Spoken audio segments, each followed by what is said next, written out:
He's a rescue. Shetland pony. Come on, babe. Come on, I know what you like.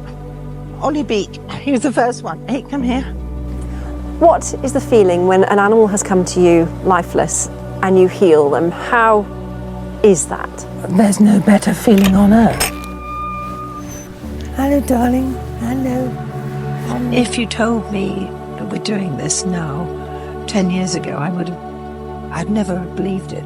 So, considering this happened by a happy accident, how many animals have you actually got here? Horse-wise, we moved with what? Five. Yeah. We have got 47 rescued, mostly ponies.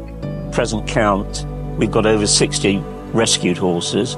We've got 65 rescued ponies and horses. We have 75 horses here at this moment, and everyone has a roof over his or her head. Nobody is sleeping outside. So everyone has been saved by Woodfield, the sanctuary, even this little one. I know, you're there. Come on, you're the one we want. Come on, push in. Well, it sort of turned into a sanctuary. We didn't start down that road. We didn't have any plans whatsoever to start adopting animals. It never entered our head that we would one day have a sheep. And we certainly moved here with enough horses to sort of see us out. We didn't think we would ever have any more horses in our life. And then one by one the horses arrived, the ponies started arriving, and then the lambs started to arrive. But we wouldn't have it any other way. No, it's our choice. That's our life. So, we can't grumble too much. Volunteers are always welcome. When we moved here, we had savings, and we thought, stupidly, that those savings would last for many years. But we've got through them. So it is quite serious now. We know that we can't take in any more unless we have some funding for the day-to-day running costs. She greeted me like a long-lost friend. She welcomed me in, and immediately I felt part of this sort of extended Woodfield family that she managed to build around herself. I mean, Robbie was, quite frankly, the most caring, compassionate individual I've ever met. Obviously, we know her passion was animals, and she was unrivaled in her care for animals. But she was also very caring and compassionate about the people she knew as well. She managed to make everybody who came here feel important, wanted, loved and needed. When it came to the animals in her care, well, there is no parallel with Robbie. She would do anything. I was constantly awed by the lengths that she would go to give the animals the chance and the love that they deserved. I'll give you an example. I came here one morning and she said she had slept the previous night in the stables with a sick pony. It was the middle of winter. She was sleeping with this pony to make sure that it was okay all the way through the night. She would often set alarms for the middle of the night and give the old ponies, the ones who are 40 years old, hot mash in the middle of the night to keep them going, which is probably why they lived so long. She really did go above and beyond. He was born blind. He has never seen anything. He was totally blind. At first, we were nervous. How would we look after a blind lamb?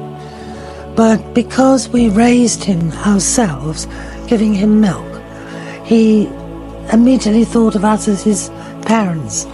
And then he found another sheep to become a friend, and that other sheep protects him. He's already 8 years old, so I hope he lives his full life. I first met Robbie in 2023 when I saw a post on Facebook that she'd been told about a foal that was in desperate need of care. And she'd been out the night before walking Russell Downs looking for him. But if anybody knows Russell Downs, it's got quite a lot of nooks and crannies. But I happened to live down there and I knew exactly where O'Grady, as he's now called, was. So I phoned her and said, I know where he is, and I did a pin drop, sent her a map. And in a few seconds my phone was ringing. It was Robbie. Hello. Well, listen, don't get upset. I will come and pick him up. I'm waiting for my husband to come through the door, and the second he comes in, I'm on my way to you. Bye-bye.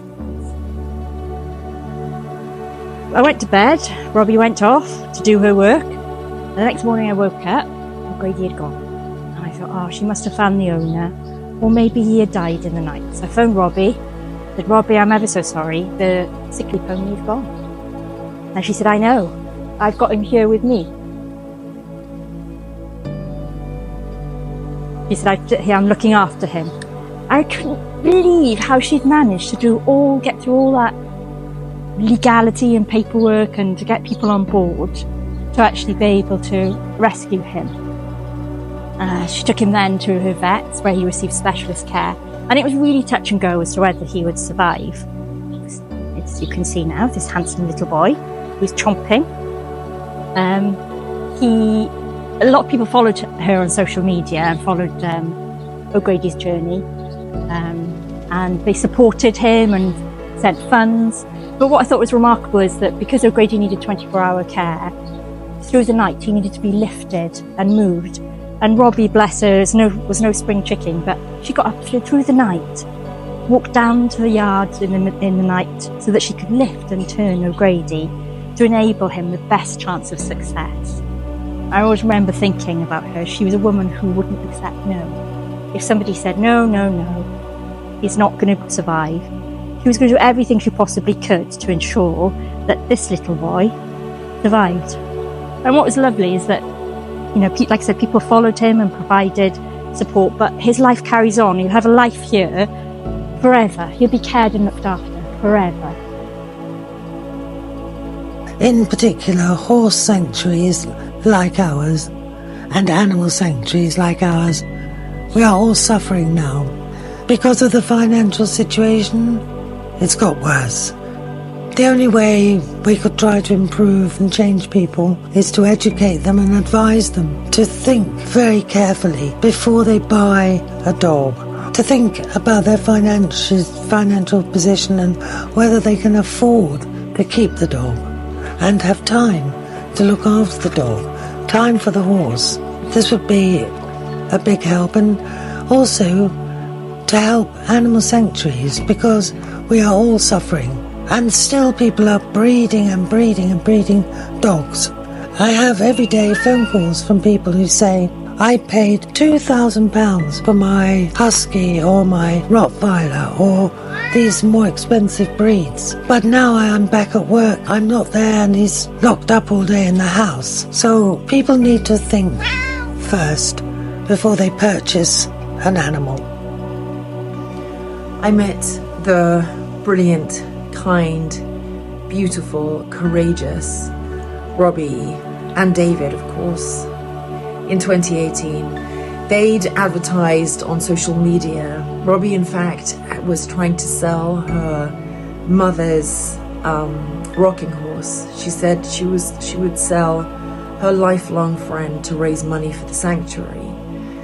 So I'd never heard of the sanctuary, but I called Robbie and asked her if she needed any help with fundraising. And I'm not sure at the time that she was getting much help, or that she had reached out very much or knew what kind of help was available. So together we set up a fundraising page, a Just Giving page, using Woody as the hook for the story, that helped raise the profile, get them some press, and eventually Robbie was all over the newspapers. She was in the BBC, she was in the Telegraph, she was on Wales Online, and she always did a brilliant job at representing the sanctuary. She was brilliant on television, she was brilliant in interviews, she was exacting, and she put forth the vision so brilliantly of what she was trying to achieve, which for something that really was an accident was an incredible feat, and just showed how incredibly intelligent and focused and dedicated she was. That small act, which really just took me maybe an hour of my time to set up the Just Giving page, paid me back so heavily in the love that Robbie and David showed me and to my whole family. We instantly just felt part of a family. We felt loved. I felt Robbie was my biggest cheerleader, and that of the children too. She always just knew what was wrong. She knew what was around the corner, and she always knew exactly what to say.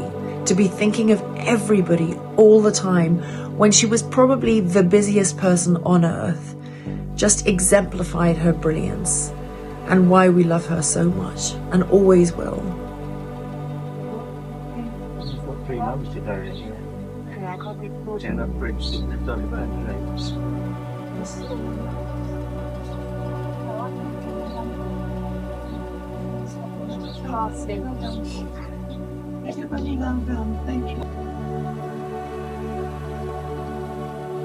I started working for Robbie nearly 5 years ago. Soon realised what an absolutely amazing person he was. So caring, so loving. The animals that she saved, as I gradually got to know more about the animals, the stories, the slaughterhouse cobs that she'd rescued, and we've still got Willow, Woody. Seeing photos of those when they came to Woodfield and seeing what they're like now is absolutely incredible, and all down to her, what she did.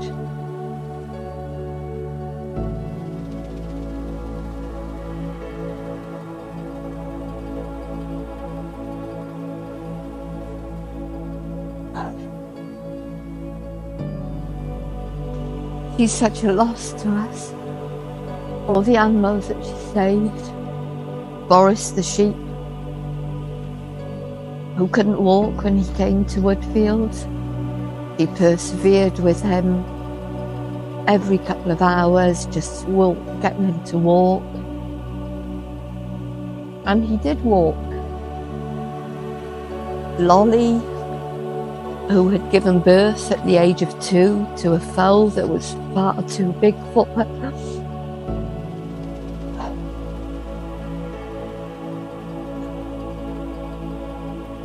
So many animals that would have just been left to die without Robbie's courage, her conviction, and her never give up attitude. So many animals that we'd been told would be better off being put to sleep. But no, she wasn't having any of it. Just so many rescued, and I just hope that we can continue with her mission to rescue these horses, ponies, sheep, and to just continue with her legacy, carry on as the charity that she'd built up over the years. She was a truly remarkable woman, getting up at all hours in the morning, just being there, sleeping in stables with sickly animals, just making sure that they'd be okay, that they were warm and that they were having feed. And she's gone. But hopefully with David and the team that she has helped build up around Woodfield, we can continue with what she started and continue rescuing animals and continue looking after the animals that she did rescue and put so much effort and time and love into.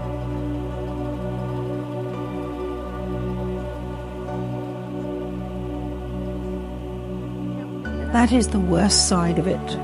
Even if we make £1,000 on an open day, within 3 days that money's gone.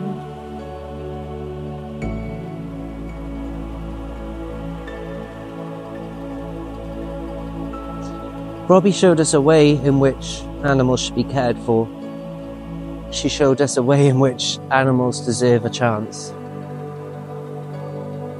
And it's ponies like Paloma that would not be alive today if it was not for Robbie taking those steps to enable her to be alive.